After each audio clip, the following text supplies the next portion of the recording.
আসসালামু আলাইকুম, welcome back to our channel happy fan. বন্ধুরা কেমন আছো? আশা করি ভালো আছো, আমিও ভালো আছি। আজকে নিয়ে চলে এসেছি বিরিয়ানি রেসিপি।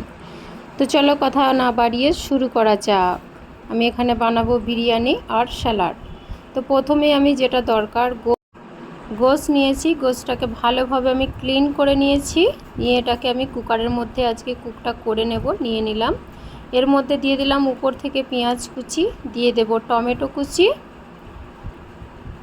দিয়ে দেব আদা রসুনের পেস্ট। ঠান্ডা ঠান্ডা মৌসুমে কিন্তু বিরিয়ানি খেতে অনেক ভালো লাগে। দিয়ে দিলাম তেজপাতা, দিয়ে দিলাম গরম মশলা, লং, গোটা এলাচ,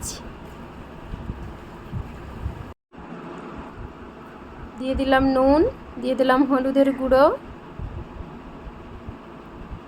বন্ধুরা দেখো, দিয়ে দিলাম লঙ্কার গুঁড়ো। এবার দিয়ে দেবো আমি ধনে এবং জিরের গুঁড়ো। উপর থেকে ছড়িয়ে দেব তেল। যেহেতু বিরিয়ানি বানাবো তাই আমি এই গোশটার মধ্যে দিয়ে দেব টক দই। টক দই দিলে বিরিয়ানিটা অনেকটা ভালো হয়। অনেকে কিন্তু টমেটো দেয় না বিরিয়ানি বানালে, আমি কিন্তু তাতেও টমেটো দিই, কারণ আমি প্রত্যেকটা তরকারিতেই টমেটো দিয়েই রান্না করি। তোমরা বন্ধুরা কম বেশি জেনে গেছো। পানি দিয়ে দিলাম, কুকারটা বন্ধ করে দিলাম। 2 থেকে 3টা সিটি দিয়ে নেব আমি। তো দেখতে পাচ্ছ বন্ধুরা, 2 থেকে 3টা সিটি দেওয়ার পরে এই অবস্থা। তো আমি এটাকে একটু ভালোভাবে কষিয়ে নেব। কষিয়ে কষিয়ে পানিটা কমিয়ে নিয়ে আবারও আমি কিন্তু কুকারটাকে বন্ধ করে দেব, কারণ বিরিয়ানির গোশ কিন্তু অনেক নরম বানাতে হয়। তো আমি বন্ধ করেছিলাম, সেটা দেখালাম না। আবারও আমি এটাকে বন্ধ করার পর ওপেন করে দেখালাম। বন্ধুরা দেখো এই অবস্থায় এসেছে। তো এখানে আমার রান্নাটা প্রায় কমপ্লিট হয়েই গেছে। বন্ধুরা আমি এবার ঢাকনাটা ঢেকে দিলাম, কারণ আমি বুঝতে পারলাম যে আরও একটু শক্ত আছে, তাই জন্য আরও 2 থেকে 3টা সিটি দিয়ে নামিয়ে নিচ্ছি।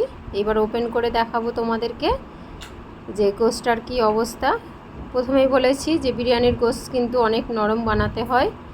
তো আমি অনেক নরম করে বানিয়ে নিয়েছি। দেখো বন্ধুরা, গোশটা এ পর্যায়ে এসেছে, কারণ হচ্ছে বিরিয়ানিতে ঝোল একদম লাগবে না। এবার আলুগুলো আমি কেটে নিয়েছি, যেহেতু আলুও দেবো বিরিয়ানির মধ্যে। সিদ্ধ করে নিয়েছি, ওটা দেখালাম না, কালার ফুড দিয়ে সিদ্ধ করেছিলাম। এবার কড়াইয়ের মধ্যে দিয়ে এগুলো ফ্রাই করে নেব। বন্ধুরা তোমরা কিভাবে আলু আর গোশের বিরিয়ানি বানাও আমাকে অবশ্যই কমেন্ট বক্সে বলো। আমি এইভাবেই বানাই।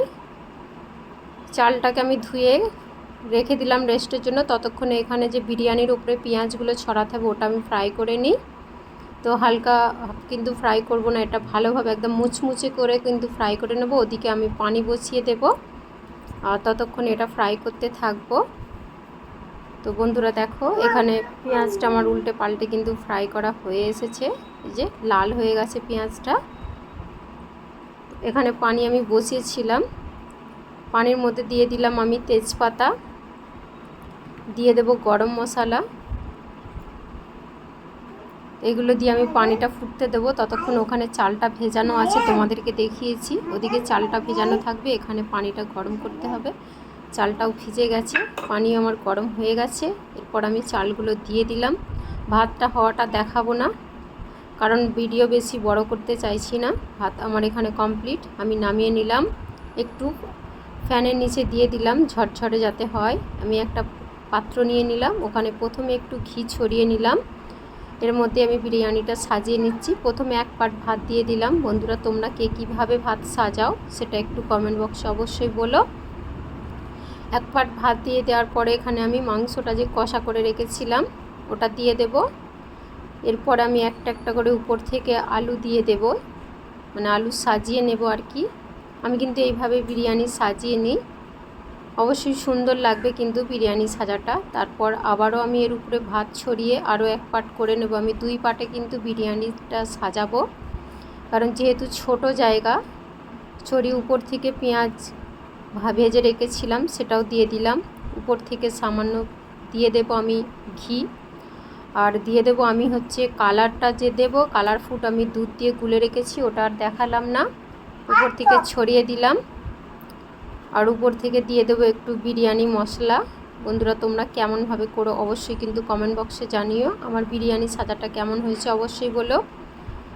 তো শুধু বিরিয়ানি তো করলে হবে না, তো আমি এর জন্য আরও একটা মানে রেডি করব। সেটা হচ্ছে এখানে ভাতটা ততক্ষণ আমার দমে থাকবে, আমি একটু দই দিয়ে একটু রায়তা বানিয়ে নেব। তার জন্য আমি দই নিয়েছি, একটু দইটাকে ফেটিয়ে নিলাম। দেখো বন্ধুরা, আমি একটু ফেটিয়ে নিয়েছি। এখানে আমি শসা কুচিয়ে নেব, খোসা শুদ্ধ, যেহেতু এটা অনেক মানে কচি শসা ছিল, খোসা শুদ্ধ আমি কুচিয়ে নিচ্ছি এইভাবে সরু সরু করে। তোমরা যেভাবে পারো সেভাবে করে নিও, আমার এটাই ভালো লাগছে মনে হয়, কারণ দই দিয়ে রায়তা বানালে এরকম ছোট ছোট কুচি করে শসা এবং গাজর কুচালে অবশ্যই দেখতেও সৌন্দর্য লাগে আর খেতেও কিন্তু অনেকটা ভালো লাগে। তো আমি এইভাবে কুচিয়ে নিচ্ছি বন্ধুরা। আমার রায়তাটাও কিন্তু অনেক সুন্দর করে দেখাবো তোমাদেরকে। তোমরা কিভাবে রায়তা বানাও কমেন্ট বক্সে বলো, আর আমার রায়তাটা যদি পছন্দ হয়ে থাকে বলো বন্ধুরা, তোমরা কে কীভাবে রায়তা খাও।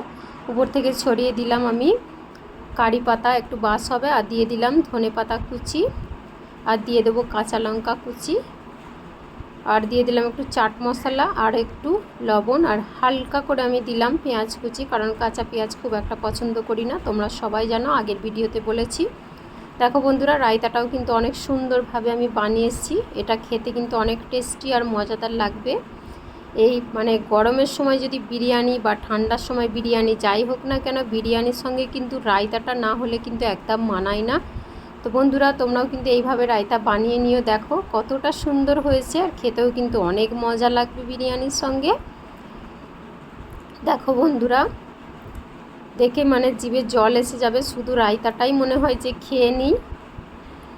তো দেখো, দুটো রেসিপি কিন্তু দেখিয়ে দিলাম, তোমরা এইভাবে একবার হলেও রায়তা ট্রাই করে দেখো বন্ধুরা, অবশ্যই ভালো লাগবে। তো আমার রেসিপিগুলো কেমন লেগেছে বন্ধুরা, অবশ্যই লাইক কমেন্ট শেয়ার করো। আমার চ্যানেলে যদি প্রথম হয়ে থাকো অবশ্যই চ্যানেলটিকে সাবস্ক্রাইব করে পাশে থেকো। আজ এ পর্যন্তই, আল্লাহ হাফেজ, ভালো থেকো বন্ধুরা।